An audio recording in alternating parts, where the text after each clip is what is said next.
Greetings, beloved ones, and welcome to New Earth Briefings. Many things have happened since our last New Earth briefing a month ago.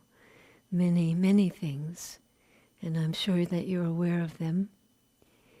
So, in a time of great change, when the news media reports to us on a daily basis events that are happening in this country and worldwide, that are shocking, dismaying, surprising, and the word that we're getting used to is unprecedented. What do we do about this? In this New Earth briefing and in general, we have a choice, and this is what I'd like to say to you. The choice is whether you picture yourself as reactive to the events that are taking place and become part of the transmission of the emotional response to those events, which is easy enough to do because among a large number of people, there are intense emotions flying around about the changes to government that are taking place, and the changes to civil liberties that are taking place, and the changes to government policy in the Middle East that are taking place, and the changes to the environment and policies regarding the environment that are taking place.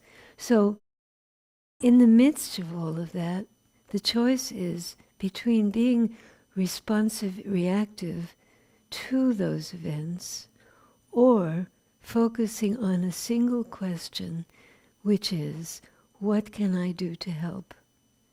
If you can, and I'm not suggesting that this is easy because the emotional currents are very strong at this time and getting stronger, but if you can, take yourself out of the reactive place a little, it doesn't have to be completely, and say, what can I do to help? You will be immediately focusing on your connection with the divine, your breath, and something that takes you out of the emotional milieu and at least creates a thought thread that starts something that's positive in the way of change in a different direction. Many people, beloveds, many people feel helpless today. Many. And that's because there are so many things happening, and so much that is bewildering in terms of how to address it. But the one thing that each person can do is to ask, what can I do to help? And answer that the answer is not to sink into either despair or fear. That's the main thing that you can do to help, is to not go in those directions, into despair or into fear. And what are you left with if you don't do that? Well, that's a question individually that has to be answered.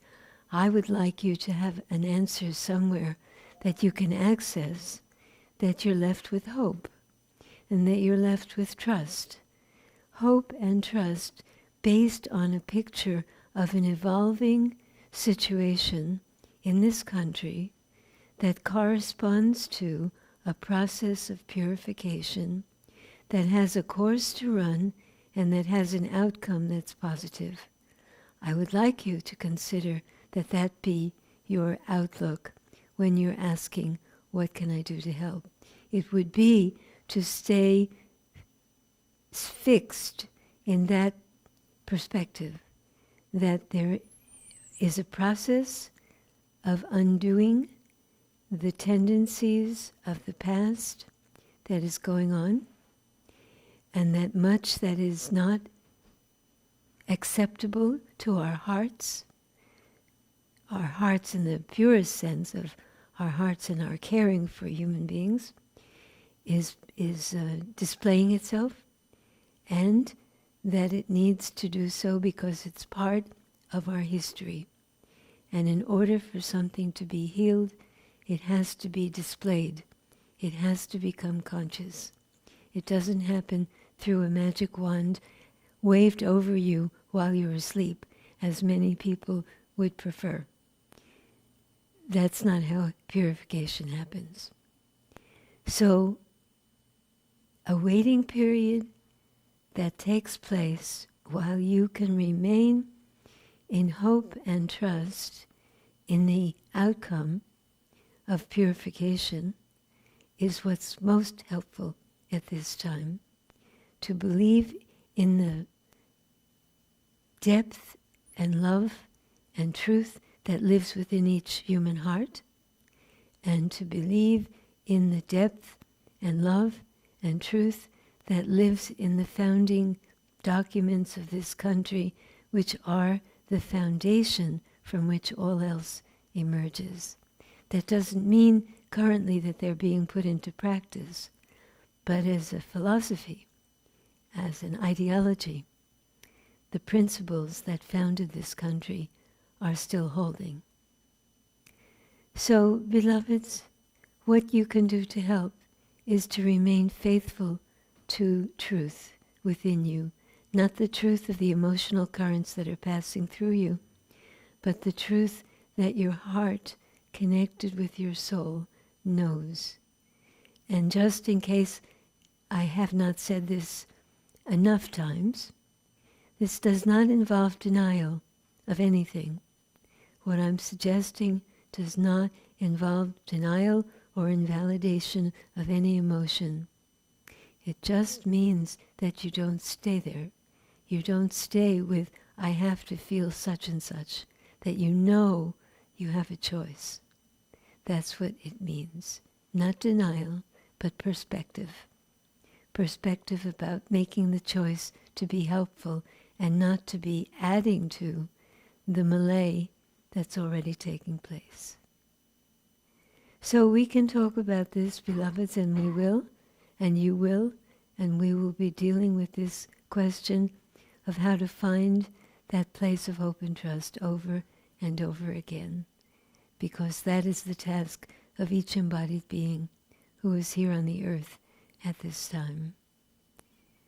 May you be blessed with access to your own sense of truth and your own sense of trust in the future based on the dual reality, the truth of love in the human heart and the truth of divine love that is moving even now through this present situation. Om Namo Bhagavate, Om Namo Namaha. I bow to the Supreme Being that lives within all. Namaskar.